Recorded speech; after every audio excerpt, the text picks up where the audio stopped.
अच्छी जॉब से अच्छी सैलरी ले रहा होगा, कोई व्यक्ति LIC का काम करके अपना पैसा कमा रहा होगा, तो पैसा तो कमाया जा सकता है पूरी दुनिया में। पर यहाँ कुछ है जो उससे भी बहुत बेहतर है जिसको हम हासिल कर सकते हैं। और वो बात मुझे कोविड के दौरान समझ में आई, जब सोचने समझने का मुझे भरपूर समय मिला। और जब मुझे समझ में आया तो मुझे लगा कि यार बहुत गलती हो गई, जो इतने समय तक हम इससे दूर रहे और इसे समझने का ही प्रयास नहीं किया। और देखो, ये तो आप सब लोग भी मानते होंगे कि नौकरी बढ़िया होती है कि व्यापार ज्यादा अच्छा होता है। व्यापार ज्यादा अच्छा होता है ऑब्वियसली, बिजनेस ज्यादा अच्छा होता है ऑब्वियसली, नौकरी से, है ना। पर बिजनेस से भी ज्यादा अच्छा अगर कुछ है ना, तो वो डायरेक्ट सेलिंग है, RCM है। और वो कैसे है आज मैं आप लोगों को बताने वाला हूं। तो मैं अपना प्रेजेंटेशन शेयर कर देता हूं कि कैसे ये जो राह मैंने चुनी है, कहीं मैंने कोई गलती तो नहीं की, है ना। जानना चाहते हैं आप लोग? स्क्रीन नजर आ यस रही है sir. Sir? Yes sir, yes sir, आ रही है। फुल स्क्रीन दिख रहा है सर? यस सर, फुल आ रही है। Okay, very good. तो मैं आपको बताता हूं कि बिजनेस से बेहतर कैसे है RCM। देखो, पहले तो हम ये समझ लेते हैं कि बिजनेस, मैं क्योंकि बहुत अच्छा बिजनेस कर रहा था और उसको छोड़ करके, छोड़ा नहीं है हालांकि, वो भी कर रहा हूँ, पार्ट टाइम ही कर रहा हूँ RCM। पर उससे बड़ा मुझे RCM में नजर आता है। वो कैसे है, आज आप लोग खुद आकलन कीजिएगा। आज के 20 वर्ष पहले जब मैंने कपड़े की फैक्ट्री लगाई थी, तो कई सारा पैसा, यानी कि लगभग 4 करोड़ रुपए इन्वेस्ट किए थे सर। 4 करोड़ रुपए लगाने से फैक्ट्री नहीं लग गई थी मेरी। ऐसा नहीं है कि आपकी जेब में 4 करोड़ रुपए तो फैक्ट्री लग जाएगी। आपको एक जमीन खरीदनी पड़ेगी, फिर उसकी जमीन की रजिस्ट्री करवानी पड़ेगी, न जाने कितने सरकारी दफ्तरों के चक्कर काटने होंगे। और फिर आप कहीं से तो सोर्स करेंगे कि मशीनें कहाँ से लानी है, फिर उन मशीनों को लाएंगे, फिर उन मशीनों को इंस्टॉल करेंगे, बिल्डिंग वहां पर बनाएंगे, फिर उसको मशीनों को चलाने के लिए स्किल्ड लेबर भी चाहिए जिन्हें वो ऑपरेट करना आता हो कि इस मशीन को चलाना किस प्रकार से है। और वो सारी चीजें आती है, तब जाकर के एक व्यापार शुरू होता है। और वो मैंने आज के 20 वर्ष पूर्व किया, 4 करोड़ का इन्वेस्टमेंट करके। अब ऐसा नहीं है कि ये सारा काम होने के बाद मेरे को इनकम आनी शुरू हो गई, और इनकम आनी कोई सहजता से शुरू हो गई, नहीं। हमारी हुकूमत ये कहती है कि आपको हर महीने की 7 तारीख को TDS का रिटर्न जमा कराना पड़ेगा। हमारी हुकूमत हमसे ये कहती है, हमारी सरकार हमसे ये कहती है, और कि 10 तारीख को GST का रिटर्न जमा कराना पड़ेगा, 14 तारीख को आपको ESI का रिटर्न जमा कराना पड़ेगा, और 20 तारीख को GSTR 3B का रिटर्न, ये हर महीने करना पड़ेगा, है ना। और फिर हर क्वार्टर, यानी कि हर 3 महीने में TDS का रिटर्न भी जमा कराना पड़ेगा, GST का रिटर्न भी फिर से जमा कराना पड़ेगा, फिर साल के अंत में इनकम टैक्स रिटर्न भरना पड़ेगा।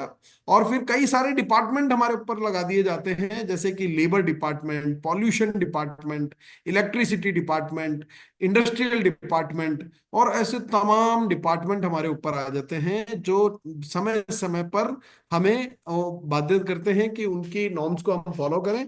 फिर उसके बाद मेरे को कपड़ा बनाना पड़ता है, फिर उसकी क्वालिटी चेक करनी पड़ती है, फिर उसको बेचना पड़ता है, फिर उसको ट्रांसपोर्ट करना पड़ता है, फिर 6 महीने बाद, 3 महीने बाद, 2 महीने बाद उसको हाथ जोड़ करके वो जो उधार माल बेचा है उसके पैसे कलेक्ट करने पड़ते हैं। और इतने ताम झाम झमेले करके जितना पैसा मैं कमा रहा हूं ना, RCM में मैंने देखा है कि उतनी की उतनी ही इनकम RCM के टॉप लीडर्स ले रहे हैं, उससे बल्कि उससे ज्यादा ले रहे हैं, वो भी बिना कोई झमेला किए।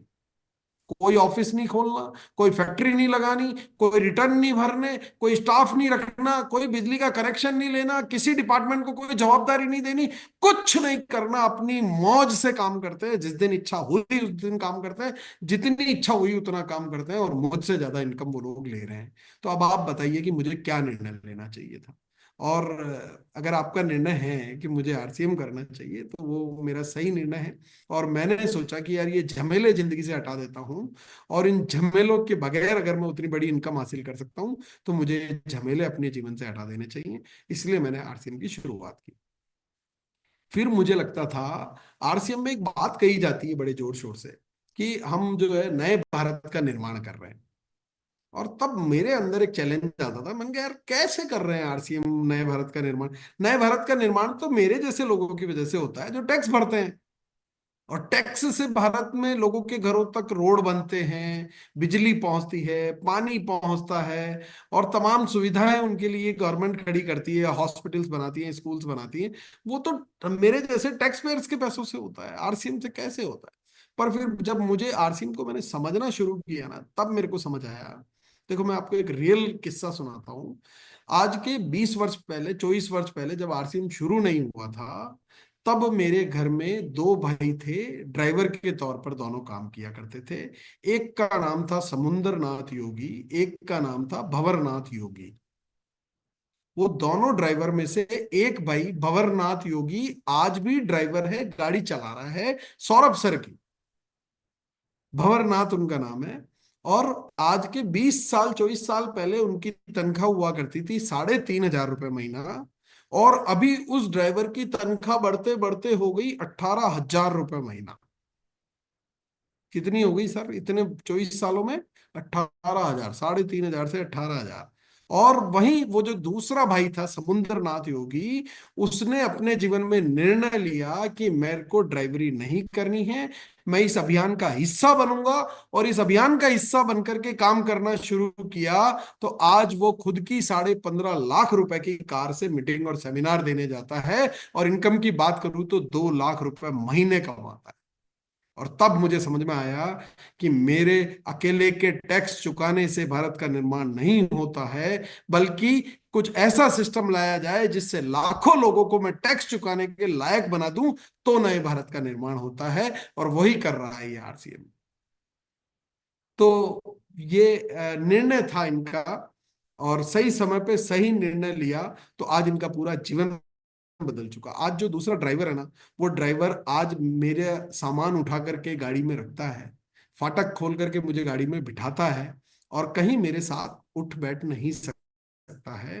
पर आज अगर मैं इन समुद्रनाथ योगी की बात करूं, तो ये कहीं मीटिंग सेमिनार में जाते हैं तो लोग इनका फूल मालाओं से स्वागत करते हैं।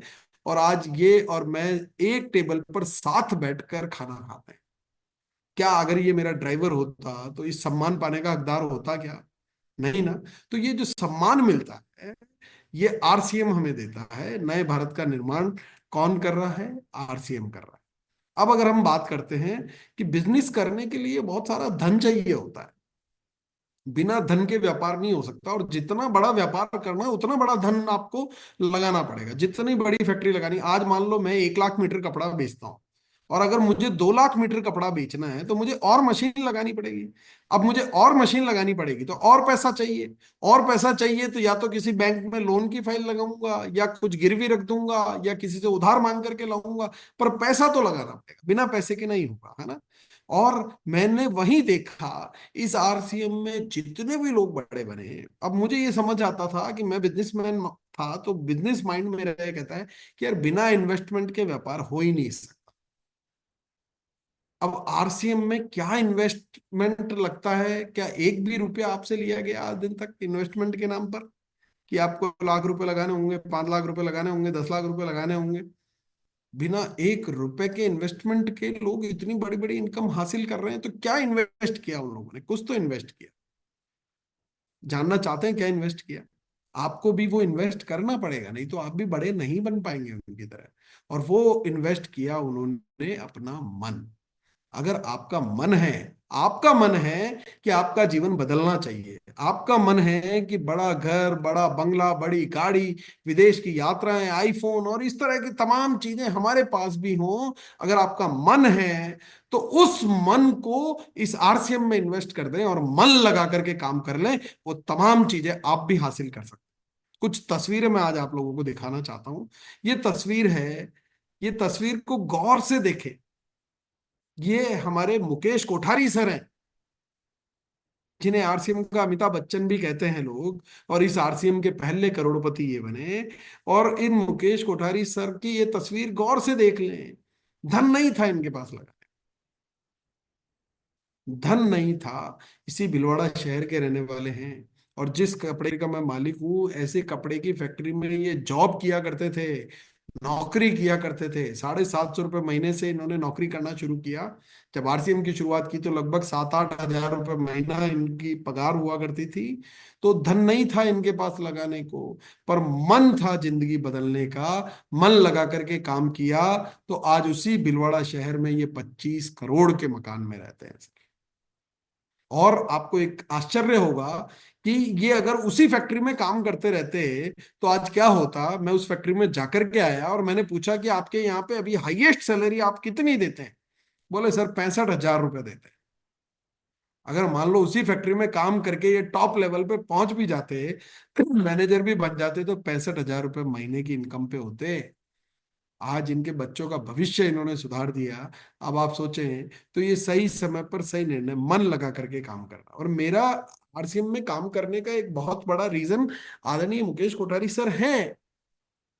क्योंकि अभी तो क्या है, मुझे शुरुआती दौर में क्या होता था कि मुझे लगता था आरसीएम मेरे लायक काम नहीं है, ये मेंबर बनाना मेरा काम नहीं है।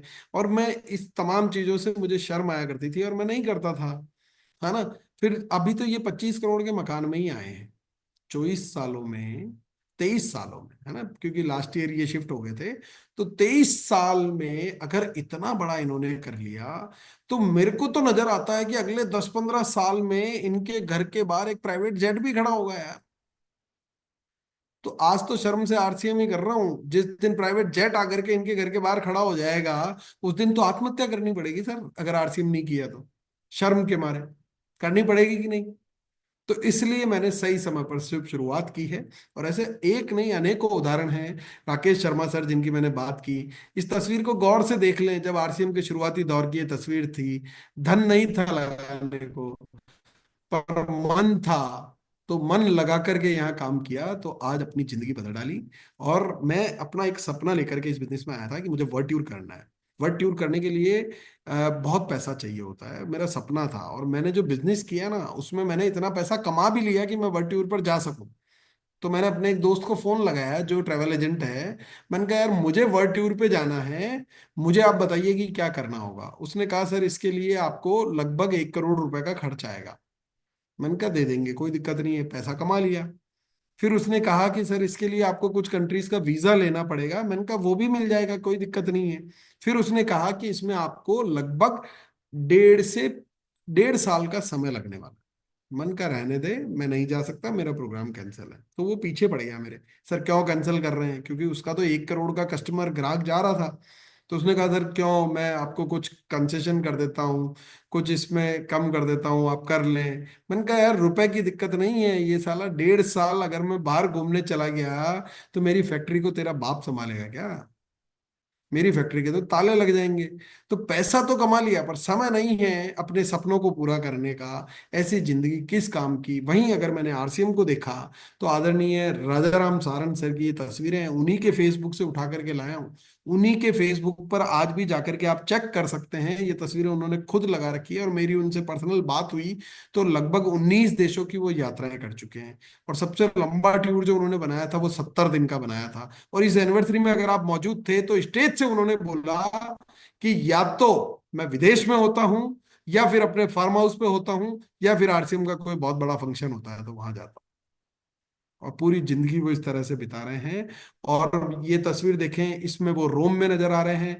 ये तस्वीर देखें तो एफिल टावर पेरिस में नजर आ रहे हैं। और इंग्लैंड, स्कॉटलैंड, पेरिस ये घूम करके आए हैं। ये तस्वीर देखें तो वो मैडम टुसाड म्यूजियम लंदन के अंदर नजर आ रहे हैं।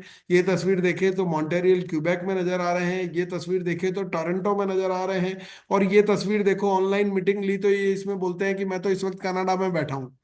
बताओ यार, मन का इतना समय इनके पास कहाँ से आया। यही तो कमाना है मुझे जिंदगी में, यही तो मुझे चाहिए। तो ये आरसीएम बिजनेस जो है, आपको केवल पैसा नहीं देता है, आपको ये जो बहुत बड़ी चीज देता है। पैसा तो मैं कमा रहा था, पर आरसीएम देता है टाइम फ्रीडम। और उस टाइम फ्रीडम को कमाने के लिए मैं आरसीएम कर रहा हूं, ताकि मैं अपने सपनों को कमाने के लिए सिर्फ पैसा नहीं चाहिए साथियों, समय भी चाहिए अपने सपनों को पूरा करने के लिए। और वो समय अगर मुझे कमाना है, तो मुझे आरसीएम में काम करना है। ये जो शख्स हैं, इन्हें यमराज कहा जाता है ना। और ये जो यमराज है, मान लीजिए उदाहरण के तौर पर कि ये अंबानी जी के दरवाजे पर खड़े हैं और अंबानी जी को बोलते हैं कि चलिए मुकेश जी, समय हो गया आपका। और अंबानी जी उसे कहते हैं कि यार रुक, ठहर, तेरे को कितना पैसा चाहिए उतना ले ले, मेरे को केवल 10 मिनट दे दे, मुझे आकाश और अनंत का बंटवारा कर करके आना है, 10 मिनट का समय दे दे। तो क्या यमराज देगा उनको?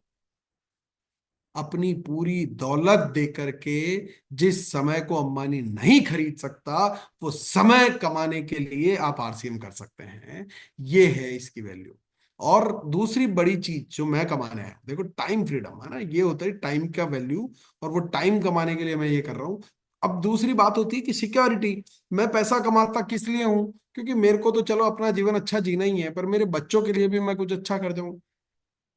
मेरे बच्चों के लिए कुछ प्लॉट, कुछ उनके लिए गाड़ी बंगला, धन दौलत शौहरत उनको भी मिले, ऐसा मैं करके जाऊं। अगर मैं आज आप लोगों से बात करता हूं कि आपकी अगली 7 पीढ़ी बैठे बैठे खाए, तो बलवान सर मुझे बताओ कितना पैसा चाहिए आप? 7 पीढ़ियां बैठे बैठे खाए, कितना पैसा दे दें? सर अरबों खरबों रुपए चाहिए। हाँ जी। अरबों खरबों अरबों रुपये खरबों। चाहिए सर। कितना चाहिए फिर भी अंदाजा करो, 100 करोड़, 200 करोड़, 500 करोड़, 1000 करोड़, 5000 करोड़, बोलो तो सही आप।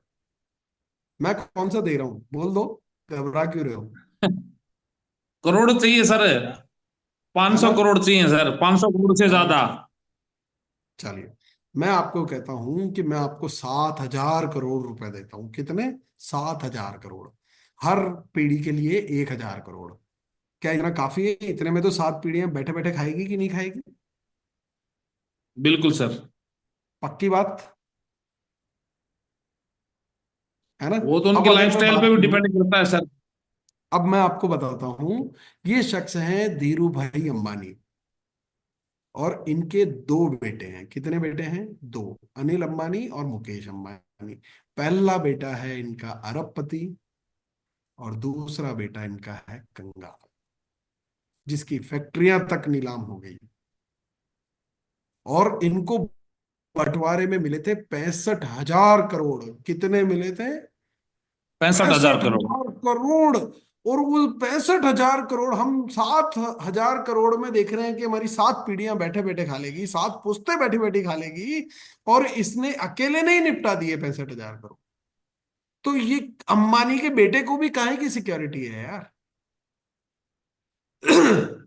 वहीं अगर मैं आरसीएम की सिक्योरिटी की बात करता हूं, तो आरसीएम के डायमंड, स्टार डायमंड है रवि ओपी शर्मा सर। और वो भी नॉमिनेशन से बने। डायमंड, स्टार डायमंड तो इनके पिताजी बन गए थे। इनको तो नॉमिनेशन में मिला है। ऐसा नहीं है कि इनके आने के बाद स्टार डायमंड की पिन इनको मिली हो। ये तो जिस दिन आरसीएम में आए उस दिन स्टार डायमंड की पिन सीने पर लगा करके आए, क्योंकि वो तो ओपी शर्मा सर बन चुके थे। नॉमिनेशन से उनका बेटा स्टार डायमंड बनता है। और उनको लगभग इनकम, उन्होंने अभी स्टेज से बोला भी था कि 45 लाख रुपए की इनकम इनको आ रही है अभी प्रति माह। अब आप सोचें कि 45 लाख रुपए का, मान लीजिए उदाहरण के तौर पर मैं आपको बता रहा हूं, 45 लाख रुपए का रवि सर ने खरीद लिया सोना। और सोने की कीमत कुछ ही समय में बहुत तेजी से बढ़ गई। पर रात को सारा सोना हो गया चोरी। तो क्या बचा इनके पास? जीरो। पर कोई टेंशन नहीं है, क्योंकि अगले महीने वापस 45 लाख का चेक आएगा। फिर उस 45 लाख को अगले महीने इन्होंने एक प्लॉट खरीद लिया। पता चला कि प्लॉट का जो पेपर है वो निकले फ्रॉड, है ना? और उस प्लॉट पर किसी और का कब्जा था। वो 45 लाख रुपए फिर जीरो हो गए। पर कोई टेंशन नहीं है, अगले महीने फिर 45 लाख का चेक आए। हो सकता है थोड़ा बढ़ के आए। फिर इन्होंने शेयर मार्केट में इन्वेस्ट कर दिए, किसी ऐसी कंपनी में इन्वेस्ट किए जो कंपनी फ्रॉड थी। फिर वो शेयर मार्केट में उसके सारे शेयर की वैल्यू जीरो हो गई और इनके 45 लाख रुपए जीरो हो गए। पर फिर भी कोई टेंशन नहीं है, हर अगले महीने फिर चेक आएगा। ऐसी सिक्योरिटी साला कितनी बार जीरो करेगा, हर महीने तेरे चेक आता जाए आता जाए आता जाए। ऐसी सिक्योरिटी मैं अपने बच्चों को देकर के जाना चाहता हूं, और इसके लिए मैं आरसीएम करता हूं।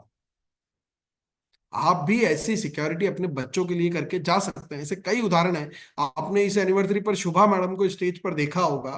उस शुभा मैडम के हस्बैंड आज इस दुनिया में नहीं है, रत्नेश जैन सर।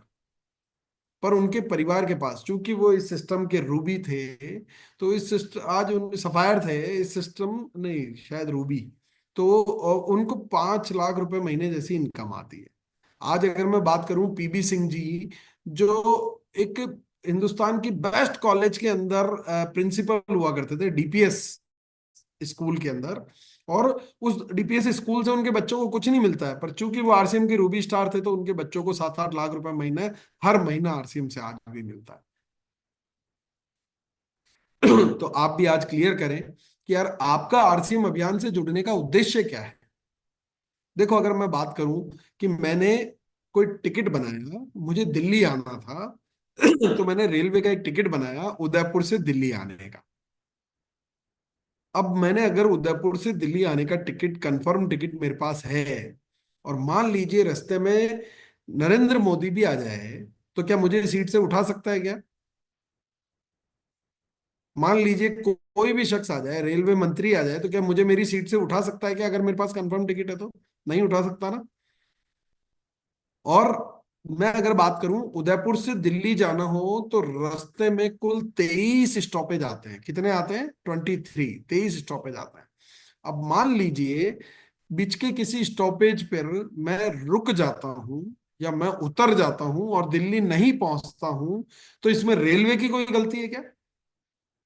रेलवे ने तो दिल्ली तक का टिकट दिया ना मुझे, मैं दिल्ली तक जा सकता हूं। अब बीच के किसी स्टेशन पे मैं ठहर जाऊं या रुक जाऊं, तो इसमें रेलवे डिपार्टमेंट की क्या गलती है? कुछ भी नहीं है ना। किसकी गलती है? हमारी गलती है। ठीक उसी प्रकार से जिस दिन आप आरसीएम को साइन करते हैं, जिस दिन ये एसोसिएट बायर आईडी आपको मिलती है, जिस दिन वो आईडी आपको मिलती है, वो टिकट है डायमंड तक की यात्रा करने। और वो डायमंड तक की यात्रा में आप बीच के किसी पायदान पर ठहर जाते हैं या रुक जाते हैं, तो इसमें आरसीएम अभियान की कोई गलती नहीं है। और मैं ऑलरेडी अगर बात करूं, तो कोई 8वीं सीढ़ी पर होगा, कोई 10वीं सीढ़ी पर होगा, कुल 21 सीढ़ियां हैं छत पर जाने की। कुछ कुल 21 सीढ़ियां हैं स्टार डायमंड की पिन पाने की। और बस वो निरंतर हमें आगे बढ़ते जाना है, ठहरना नहीं है, लगातार ग्रोथ करती रहनी है।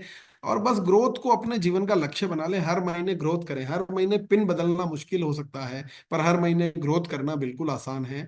वो हर संभव प्रयास आप कर सकते हैं, और इस प्रकार से आप स्टार डायमंड तक आसानी से जा सकते हैं। और देखो, सबसे बड़ा काम क्या होता है? नेटवर्क। ये जो नेटवर्क बिजनेस है ना, इसका नाम ही नेटवर्क, यानी कि जाल बिछाने का काम, यानी कि अपनी संख्या बढ़ाने का काम। और ये संख्या बढ़ाने का काम है ना, ये इसमें थोड़ा सा पेशेंस रखना होता है। शतरंज देखा है आप लोगों ने? शतरंज, कुछ शतरंज का जो बोर्ड होता है ना, एक आपको मैं कभी करके देखना, आप अपने घर में आज, आपके घर में अगर शतरंज का बोर्ड हो और चावल के दाने हो, तो पहले शतरंज का जो पहला खाना है ना, उसमें एक चावल रखना, फिर अगले में उसके डबल दो रखना, फिर उसके अगले में डबल चार रखना, फिर उसके अगले के डबल आठ रखना। और ऐसे करते करते आप जब शतरंज के अंतिम खाने तक पहुंचेंगे, तो न जाने कितनी हजारों बोरियां चावल भी कम पड़ जाएगी। तो ये थोड़ा सा धैर्य का काम है। देखिए, इस सृष्टि की जब शुरुआत हुई थी, तो कहते हैं कि दो लोग थे जिन्हें आदम और हव्वा का नाम दिया जाता है, और एडम और ईव भी कहते हैं। तो आदम हव्वा दो जनों से मिलकर इस सृष्टि की शुरुआत हुई। मैं कितना जानता हूं? मैं तो इतना जानता हूं कि मेरे दादा दादी थे, फिर उनके बाद मेरे माता पिता चाचा चाची आए, फिर उनके बाद हम लोग आए, और इस तरीके से आज मुझे लगता है कि और हमारा जो परिवार है, टोटल छाबड़ा फैमिली की मैं बात करूं तो लगभग 45 मेंबर्स का वो परिवार है। अरे 45 मेंबर्स नहीं, आदम और ईव से शुरुआत जहां की हुई है, उस आदम और ईव से होते होते आज लगभग पूरे विश्व में मैं बात करूं तो 820 करोड़ की संख्या है। समय लगता है। मुझे ये गेम पहले ही दिन समझ में आ गया कि ये नंबर्स का गेम है, और नंबर्स बड़े होने पर थोड़ा समय लगता है, थोड़ा धीरज रखना पड़ता है। ये लंबे समय का खेल है। ये कोई शॉर्ट टर्म गेम नहीं है कि 4-6 महीने साल भर में मैं कुछ बहुत बड़ा हासिल कर लूंगा। पर हाँ, बहुत बड़ा हासिल जरूर करूंगा। थोड़ा सा मुझे धीरज रखना होगा, पेशेंस रखना होगा, और अपनी क्षमता को बढ़ाना होगा, अपने आप को टैलेंटेड बनाना होगा। पर केवल ये ध्यान रखना कि केवल टैलेंट होने से सब कुछ नहीं हो जाता है। टैलेंट होने से सब कुछ नहीं होता, मेहनत ही है जो अल्टीमेटली आपको आगे बढ़ाएगी। क्योंकि अगर मैं बात करूं अमिताभ बच्चन सर की, तो अमिताभ बच्चन सर टैलेंटेड हैं, पर आज भी 80 वर्ष की आयु में भी वो काम कर रहे हैं। इसलिए हर दूसरे एड फिल्म में वो नजर आते हैं, हर शो में वो नजर आते हैं। और आज जीती जगती चलती फिरती लाइव 2000 करोड़ रुपए से ज्यादा की इंडस्ट्री वो अपने आप में है सालाना। और क्योंकि मेहनत कर रहे हैं। अब ऐसा नहीं है कि उनके दौर के जितने भी हीरो हुए उनमें टैलेंट नहीं था, पर उन्होंने मेहनत ही नहीं की। अब मेहनत नहीं कर रहे हैं, मेहनत करना बंद कर दिया। तो जहां आज अगर मैं बात करूं तो बीसी सर टैलेंट है, पर मेहनत आज तक जारी है। इसलिए आरसीएम निरंतर ग्रोथ कर रहा है। तो मेहनत का कोई जीवन में दूसरा विकल्प नहीं होता है। देखो, मैं अगर बात करूं तो गलत तरीके से काम करने वाले लोग भी बहुत अच्छे परिणाम क्यों ले लेते हैं? क्योंकि मेहनत करते हैं, रिस्क उठाते हैं। है ना, मेहनत करना मतलब रिस्क उठाना, काम करना। तो वो रिस्क उठाते हैं, इसलिए इतिहास उनका भी लिखा जाता है, नाम वो भी कमा लेते हैं। और जो ये बीच के लोग हैं ना, वो ज्यादा नाम नहीं कमा पाते हैं। तो रिस्क तो जीवन में उठानी पड़ेगी, मेहनत आपको लगातार करती रहनी पड़ेगी। आपने दूध तो सभी ने देखा होगा। तो बलवान सर, क्या दूध के अंदर घी नजर आता है क्या? इस दूध में कहीं घी दिख रहा है क्या? दिखता है दूध के अंदर घी? No sir. पर निकलता घी तो दूध से ही है ना। थोड़ी मेहनत करनी पड़ती है कि नहीं? ठीक उसी प्रकार से आपने मेहंदी देखी होगी, जो हरे रंग की होती है, लाल रंग उसमें कहीं नजर नहीं आता। थोड़ी मेहनत करते हैं तो उसकी लालिमा निकल करके आती है। और उसी प्रकार से आपने कई फूलों को भी देखा होगा, शहद उनमें नजर नहीं आता, पर उनमें होता है। मेहनत करके उसे निकालना पड़ता है। ठीक उसी प्रकार से हर इंसान के भीतर कामयाबी छिपी हुई है। कामयाबी आपके भीतर छिपी हुई है। बस मेहनत से उसको बाहर निकालना है। आप निश्चित तौर पर कामयाब बनेंगे, ये मेरा वादा है। और आपको देखो, मैं एक मेरी एक हार्दिक इच्छा है कि मैं आपके हाथ पर कट लगाना चाहता हूं, एक चीरा लगाना चाहता हूं। कौन व्यक्ति है? हैंड रेस करके बता दो, मुझसे कट कौन लगवाएगा? लगवाना चाहोगे बलवान सर कट? नहीं सर, नो सर।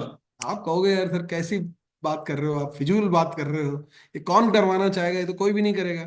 अब मैं कहूं कि मैं आपको 10,000 रुपये दूंगा, तो भी करना चाहोगे कि आप इस काम को? नो सर, करोड़ों रुपए देने के बाद भी नहीं करेंगे। नहीं करोगे। पर अब मैं आपको एक सिचुएशन देता हूं। मान लीजिए आपकी हाथ की हड्डी टूट गई, और डॉक्टर ने कहा कि इस हड्डी की जगह अब स्टील की रॉड लगानी होगी। तो क्या बिना कट लगाए वो स्टील की रॉड लग सकती है क्या? No sir. और बिना स्टील की रॉड लगवाए आपका हाथ सही हो सकता है क्या? No sir. अब क्या करोगे? कट लगवाओगे कि नहीं लगवाओगे? बिल्कुल लगवाएंगे सर। पैसे कौन देगा, आप दोगे कि डॉक्टर देगा? मैं दूंगा सर। अभी तो आप कह रहे थे कि अभी कितने भी दो मैं तो नहीं लगवाऊंगा, अभी आप सामने जेब से पैसा दे करके लगवा रहे हो, ऐसा क्यों? कारण है ना सर कोई। है ना, अब आपको ये पता लग गया कि अगर मुझे ठीक होना है तो ये करना जरूरी है। अब मुझे तो पसंद है, तो भी करना जरूरी है ना। अब कई लोग कहते हैं कि सर प्लान दिखाना, होम मीटिंग करना, सेमिनार में जाना, ये जूम मीटिंग अटेंड करना, academy, anniversary, zonal event, ULP, Gurukul मेरे को पसंद नहीं है। अरे पसंद नहीं है, पसंद नहीं है तो भी आपको अगर सफल होना है जिंदगी में, तो ये कंपलसरी है।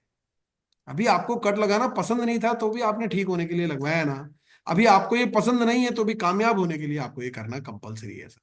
आपको 2 प्लान तो रोज दिन में दिखाने ही दिखाने हैं। संख्या पर निरंतर काम करना ही करना है, नेटवर्क बढ़ाने पर काम करना ही करना है। अब आपको पसंद नहीं है पर आपको करना जरूरी है, कामयाबी चाहते हैं ना तो जरूरी है ना। आज आप मुझे यहाँ कश्मीर से संख्या ज्यादा नजर आ रही है, तो जानते होंगे सियाचिन ग्लेशियर पर सर क्या टेम्परेचर रहता है, कोई कश्मीरी भाई मेरा बताएगा। मैं अनम्यूट का ऑप्शन देता हूँ, मुझे जो स्क्रीन पर नजर आ रहे हैं रियाज भाई। तो रियाज भाई आपको अनम्यूट का ऑप्शन आया होगा, क्या टेम्परेचर रहता होगा सियाचिन में? अनम्यूट करके बोले रियाज भाई। कर पा रहे हैं आप अनम्यूट? अल्ताफ जी को ले लो सर, अल्ताफ जी। हाँ अल्ताफ जी, जी सर बताइए। मैंने अनम्यूट का ऑप्शन दिया है। सर 60 डिग्री से ज्यादा होता है, 75 तक जाता है वहां से। Minus yes yes yes. -75? इसमें तो इंसान की सांसें भी जम जाती है, खून भी सर जम जाता है। अगर इंसान खांसना वहां शुरू करे और थूक बाहर फेंके और वो थूक मुंह से निकलते ही बिल्कुल बर्फ बन जाती है। बाप रे बाप। पर सेना तो वहां खड़ी रहती है। सर को मुल्क का जोश उसके रगों में होता है सर। नहीं अब ये अगर बताइए कि उसको क्या अच्छा लगता है क्या इस टेम्परेचर में नो रहना, सर, उसको नो अच्छा सर, लगता है? No sir. किसको अच्छा लगता होगा ऐसी ठंड में रहना? पर वो किसी को रहते हैं क्योंकि एक लक्ष्य उन्होंने अपनी जिंदगी में लिया, और लक्ष्य को हासिल करने के लिए अच्छा नहीं लग रहा है तो भी करते हैं। तो अगर आपने अपना लक्ष्य लिया है कि कामयाबी लेनी है, जिंदगी बदलनी है, कुछ बढ़िया हासिल करना है, तो आपको ये जो काम स्क्रीन पर नजर आ रहे हैं अच्छे नहीं लगते हैं पर आपको करना जरूरी है, बस ये समझ लें आज। तो कामयाबी के लिए अच्छा और बुरा कुछ नहीं होता है सर। अपने आप को एंटरटेनमेंट करने के लिए थोड़ी ना आरसीएम कर रहे हैं कि मुझे अच्छा लगेगा तो ही करूंगा। मैं तो कहता हूँ सर मुझे तो गुरुकुल अच्छा नहीं लगता, अरे नहीं लगता। आपको कामयाब होना है कि नहीं होना है? आप कोई लोग कहते हैं वेबिनार में सर जूम पे नहीं, सर मुझे तो फिजिकल मीटिंग अच्छी लगती है। क्यों नहीं जूम पे? जूम पे आपको आपको अगर कामयाब होना है तो आपको सारे हथियार चलाने आने चाहिए। गेम का एक एक रूल समझ में आना चाहिए, हर बात समझ आनी चाहिए, तब जाकर के आप जीवन में बड़े बनेंगे। तो याद रख लें कि अच्छा लगे या ना लगे करना जरूरी है। अब ये जो व्यक्ति है जो बहुत मोटा नजर आ रहा है, और क्या इसके मन में इच्छा नहीं होती है कि मैं कुछ ऐसा दिखूं? होती है ना। हर हर व्यक्ति जिसका वजन अधिक होता है वो सोचता है कि मैं कुछ ऐसा बन जाऊं, सोचता है कि नहीं सोचता है, या सोचता है कि मैं मोटा ही रहूं? नहीं सोचता सर, पतला हो जाऊं। दिन रात सोचता है ना। बिल्कुल। अच्छा अब बलवान सर मुझे बताओ कि ये ऐसा होने के लिए करना क्या क्या पड़ता है? उसको सुबह मॉर्निंग वॉक पे करना पड़ेगा सर, एक्सरसाइज करनी पड़ेगी, अपना व्यायाम करना पड़ेगा, योगा करना पड़ेगा, ओके वेरी गुड। तो डाइटिंग को फॉलो करना पड़ेगा। Very good very good. तो मेरे को लग रहा है इस पहली तस्वीर वाले को शायद आपको जो जानकारी है इसके पास नहीं है कि मॉर्निंग वॉक करने से, योगा करने से, व्यायाम करने से, डाइटिंग करने से मेरा वजन कम हो जाएगा। नॉलेज है सर, इसको पता है। इसको पता है, इसको पता है और इसकी इच्छा है कि ऐसा बन जाऊं, फिर भी नहीं हो रहा है यार। क्यों नहीं हो रहा है? क्योंकि जिंदगी में सेल्फ डिसिप्लिन ही नहीं है। अभी तो कुछ मीठा दिख गया तो खाना है, कुछ अगर मेरे को कसरत कल से कर लेंगे यार, कौन करे मेहनत, कौन करे, कौन अपने आप को दुख में डाले? बड़ा सुख है टांग पे टांग दे करके, मोबाइल हाथ में लेकर के और एक पे एक रील आगे से आगे देखते जाए, अच्छा लग रहा है। पर किताब पढ़ने की कह दिया जाए तो अच्छा नहीं लग रहा है, मीटिंग अटेंड करने की कह दिया जाए तो अच्छा नहीं लग रहा है। बस वही सेल्फ डिसिप्लिन अगर आपकी जिंदगी में आ जाए तो डायमंड कैसे जाना है, वो सारी चीजें मुफ्त में है, किसी चीज का कोई पैसा नहीं लग रहा, ना इसका योगा करने का पैसा लग रहा है, ना कसरत करने का, ना मॉर्निंग वॉक करने का, ना डाइटिंग करने का पैसा नहीं लग रहा। जानकारी पूरी है पर सेल्फ डिसिप्लिन नहीं है, इसलिए नहीं बन पा रहा। आपका भी डायमंड बनने के लिए जानकारी पूरी है, इच्छा दिन रात करते हो, पर सेल्फ डिसिप्लिन को अगर जीवन में नहीं अपनाओगे तो बहुत देर लगने वाली है। तो इसको समझ जाए, जितना जल्दी समझ जाए उतना जल्दी अपने सेल्फ डिसिप्लिन को जीवन में अपना लें। और डुप्लीकेशन का ये बिजनेस है, हमें इसे कहते हैं कि लर्न टीच एंड डुप्लीकेट, सीखो, सिखाओ और अपने जैसा लोगों को बनाओ। जब एक बलवान ओला से काम नहीं होगा, जब सारे बलवान ओला होंगे, तो इस टीम का पीवी जो है वो करोड़ों में होगा। पता नहीं, कंपनी के टर्नओवर की 50% हिस्सेदारी इस टीम की हो सकती है, पर डुप्लीकेट होना पड़ेगा सभी को। अगर सारे ही वैसे हो जाएं, सारे अभिषेक छाबड़ा हो जाएं, सारे बीसी छाबड़ा हो जाएं, कमाल है, आरसीएम कहाँ पहुंच जाए, है ना। तो डुप्लीकेशन का बिजनेस है, और डुप्लीकेट वही होता है जो हम करते हैं। पर हम क्या करते हैं, हम 1500 पीवी करते हैं, तो डुप्लीकेट भी वही होता है। हम क्या करते हैं, हम 2500 पीवी करते हैं, तो फिर डुप्लीकेट भी वही होता है। पर जो समझदार लोग होते हैं वो डायमंड क्लब करते हैं, और फिर डायमंड क्लब डुप्लीकेट होता है। और अगर ये डायमंड क्लब डुप्लीकेट होने लग जाए तो क्या चमत्कार हो सकता है, इसके बारे में मैं आपको बताता हूँ। कि मान लीजिए सभी ये diamond club, diamond club, diamond club, diamond club, diamond club, diamond club, diamond club, diamond club, यही डुप्लीकेट होता जाए, तो अब तक टोटल ज्वाइनिंग कितनी लगी होगी बलवान सर, ज्वाइनिंग कितनी लगी होगी, काम कर रहे हैं नहीं कर रहे हैं उसको भूल जाए, आज तक टोटल ज्वाइनिंग कितनी कराई होगी? 10,000 प्लस सर। 10,000 से ज्यादा, है ना। तो 10,000 भी एक बार के लिए मैं मान लेता हूँ, इंटू 5,000 अगर मैं कर लेता हूँ, तो ये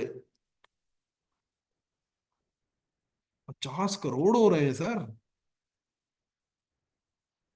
बलवान सर, मैंने कैलकुलेशन किया, 10,000 लोग जुड़े और सारे ही डायमंड क्लब कर रहे होते, तो 50 करोड़ का पीवी हो जाता। बिल्कुल सर। 50 करोड़ में तो हम डायमंड बन जाते, बिल्कुल सर। है ना। तो बस यही हमें करना है। अगर मान लीजिए कुल 4,000 लोग भी टीम में डायमंड, 5,000 डायमंड क्लब कर रहे हो ना, तो आप रूबी स्टार तो पक्का है। रूबी के लिए 2 करोड़ का बिजनेस चाहिए होता है।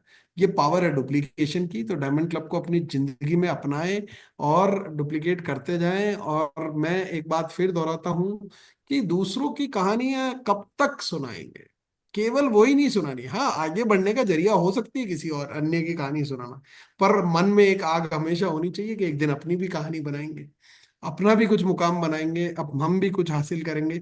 जिसका बड़ा लक्ष्य नहीं होता ना जिंदगी में, वो कुछ बहुत बड़ा हासिल नहीं कर सकता। अगर आपका लक्ष्य है कि आपको डिस्ट्रिक्ट लेवल पे खेलना है, तो आपसे ओलंपिक की मेहनत दुनिया की कोई ताकत करवा ही नहीं सकती, करोगे ही नहीं आप। आपका टारगेट ही नहीं, बोले मेरे को जाना ही नहीं है, मैं क्यों करूं। मेरा टारगेट था जिंदगी में कि मुझे पास होना है, मुझे नहीं चाहिए अच्छे नंबर, नौकरी नहीं करनी है। मुझे पता था मुझे आगे पीछे बिजनेस ही करना है, तो मेरा टारगेट था 40 नंबर। अब दुनिया का बेस्ट टीचर आके भी मुझे पढ़ा दे, तो क्या कर लेगा वो, मेरा खुद का लक्ष्य 40 है। अब वो तो भले कुछ भी कितना भी अच्छा हो ना, मैं जब मेरा लक्ष्य नहीं है तो मैं कहाँ जा पाऊंगा। तो अगर आपका लक्ष्य नहीं है, तो चाहे अभिषेक छाबड़ा है, चाहे बीसी छाबड़ा है, चाहे टीसी छाबड़ा है, चाहे केसी छाबड़ा है, चाहे कोई दुनिया की ताकत आकर के आपको समझाए, जब तक आपका लक्ष्य बड़ा नहीं है, आप बड़ी मेहनत करोगे ही नहीं। तो पहले तो अपने सपनों को जगाओ, अपने सपनों को बड़ा बना लो, क्योंकि बीसी सर हमेशा कहते हैं जिनकी छोटी छोटी आंखों में बड़े बड़े सपने हैं, वो जिंदगी में कमाल करते हैं। तो बस आज के लिए इतना ही। धन्यवाद। आप फिर बुलाएंगे, मैं फिर आपके बीच में हाजिर होऊंगा। ओवर टू यू बलवान sir, thank you very much. धन्यवाद सर। सर इतना ही नहीं, आपने तो बहुत कुछ दे दिया सर। रियल में Recording समुद्रनाथ योगी का stopped. आपने समुद्रनाथ योगी का आपने उदाहरण दिया सर। मैं समुद्रनाथ योगी जी से राजगढ़ में मिला हूँ, बाकायदा बहुत अच्छे मित्र हैं। और हिसार में भी मैं मिला हूँ, विजय जी के सेमिनार में वो आए थे समुद्रनाथ योगी, तो उनकी कहानी मुझे ऑलरेडी पहले पता है। तो एक उदाहरण यहाँ पर है, दो भाई हैं, सेम व्यक्ति के पास में काम करते हैं। एक डिसीजन मेकर होता है, तो वो लाखों रुपए महीना का कमाता है, और एक ड्राइवर, एक भाई दूसरा ड्राइवर है, वो 18,000 रुपए की नौकरी करता है। आज और भी कर यहाँ रहा पर है। सर आज आपने, मैं कह सकता हूँ सर, कम है सर मेरे पास में। सर रियल में मैं कहूँ, वो ये कहना चाहिए कि नहीं कहना चाहिए, बड़े बड़े मियाँ तो बड़े मियाँ, छोटे मियाँ सुभान अल्लाह। गुरुदेव बीसी सर तो बीसी सर है सर, लेकिन आप ना सर रियल में कहते हैं कि गुरु से बढ़कर चेला होता है सर। आपका मैंने पहले ही फर्स्ट सेशन मैंने ये इसलिए रखा था क्योंकि आज सर कमाल कर दिया आपने रियल में, बहुत जबरदस्त। और आपने ये भी क्लियर कर दिया कि हमारे, चाहे हम करना चाहे ना करना चाहे, लेकिन फिर भी ये करना पड़ेगा, प्लान हमारे को दिखाना पड़ेगा डेली। और अपने को होम मीटिंग करनी पड़ेगी अगर अपने को बड़ी कामयाबी चाहिए तो। और आपने एक बहुत गजब की बात बोली सर, अगर 24 साल में आज राकेश शर्मा, कोठारी सर अगर इस लेवल पे हैं, अगर हमारे को भी 24 साल लगे इतना शानदार हावी होने के बाद में, तो फिर हमारे को आरसीएम करने का क्या फायदा। और दूसरों की कहानियां कब तक सुनाओगे सर, जब तक अपनी कहानी बनाने का टाइम है। तो आज हमारे बीच में सर आदरणीय रूबी अचीवर हैं सर जावेद भट्ट सर, आज हमारे बीच में जुड़े हुए हैं। तो मैं चाहता हूं जावेद सर, आपके बगैर ये मीटिंग अधूरी रहेगी। आदरणीय Javed sir. Thank you Balwant sir. Really आज मैं क्या कहूँ, I feel really short of words. Recent 2 programme हुए, एक तो हमारा बीसी सर का हुआ, उसके बाद केसी सर का हुआ। लेकिन आज मैं बिल्कुल, आपने मेरी मुंह से बात निकाली, बड़े मियाँ तो बड़े मियाँ, छोटे मियाँ सुभान अल्लाह। आज मुझे पता चला कि नेक्स्ट जनरेशन का पावर क्या है। तो आपको मैंने सर वर्चुअली सुना था, लेकिन आज इस टीम में सुनने का मौका मिला। और मैंने उस वक्त भी गुजारिश की थी, रिक्वेस्ट की थी बीसी सर को कि हमें अभिषेक सर का यहाँ पे फिजिकली प्रोग्राम चाहिए टैगोर हॉल श्रीनगर में। और आपके मैं बिल्कुल रिक्वेस्ट डालना चाहता हूँ इन एडवांस कि हमें मार्च के बाद, क्योंकि अभी यहाँ पे ठंड बहुत ज्यादा है, हमें एक बार मौका दीजिए आपकी सेवा के लिए। और हमें बहुत ज्यादा अच्छा लगेगा कि हम यहाँ पे लगभग 1,000 लोगों की गैदरिंग करेंगे, ये डेफिनेट डन है। और आपका प्रोग्राम हमें चाहिए। आज का सेशन इट वाज, मैं क्या कहूंगा, आई feel really short of words, beyond my expectation. कि आज का प्रोग्राम, इसका कंटेंट क्या था, आपकी प्रेजेंटेशन क्या है, तो उस पर तो मैं बात नहीं करूंगा। आज तक का मुझे लगा कि it was the best program so far. अभी तक जितने भी मैंने प्रोग्राम किए, हर कोई प्रोग्राम बढ़िया होता है, लेकिन आज का programme it was really complete success road map. इसमें मोटिवेशन भी, इसमें विजन की, इसमें सब कुछ, एवरीथिंग वाज देयर। तो आपका बहुत बहुत शुक्रिया सर, आपने अपना समय दिया। और इतनी सी छोटी सी, लगभग 150 के अराउंड ये थी, लेकिन अब नेक्स्ट जब भी हम आपको जूम पे बुलाएंगे तो कम से कम 500 लोगों की हम यहाँ कश्मीर से गैदरिंग करेंगे। और फिजिकल आपका प्रोग्राम रहे, ये मेरा वादा रहा सर। 1,000 लोगों को हम बिठा देंगे, ये जावेद भट्ट आपसे वादा करता है। लेकिन बस आपका यस मिलना चाहे, कि बस वो हमारे लिए एक बहुत बड़ा एहसान होगा, उससे हमारे बिजनेस में और चांद चांद लग सकता है। थैंक यू वेरी मच, बहुत बहुत शुक्रिया सर टाइम सर देने के लिए। Kashmir thanks a lot. आने के लिए तो कौन मना करेगा। तो हम तो हमेशा आना चाहेंगे, सपना होता है। और मैं चाहूंगा कि बलवान सर नंबर शेयर करना जावेद सर को, ताकि हम डिस्कस कर सकें कि मेरी डेट मार्च अप्रैल में हम कब सेट कर सकते हैं। तो मैं तो जरूर आना बिल्कुल। चाहूंगा। और मेरी मैं वहाँ कोशिश करूंगा कि मैं अपनी धर्मपत्नी के साथ वहाँ आऊं, क्या बात है सर। ताकि महिला सशक्तिकरण पर भी हम बहुत अच्छा काम वहां पर कर सके। क्योंकि मैडम आजकल जो है वो भी एक्टिव हो चुकी हैं और अब बिल्कुल कदम से कदम मिलाकर मेरा साथ दे रही हैं, तो वो भी आपको बहुत हेल्प करेगा। तो जरूर सर ये प्रोग्राम करेंगे। Thank you very much for your kind बिल्कुल। Words. Thank you. Thank you sir, धन्यवाद सर। जय आर सी एम।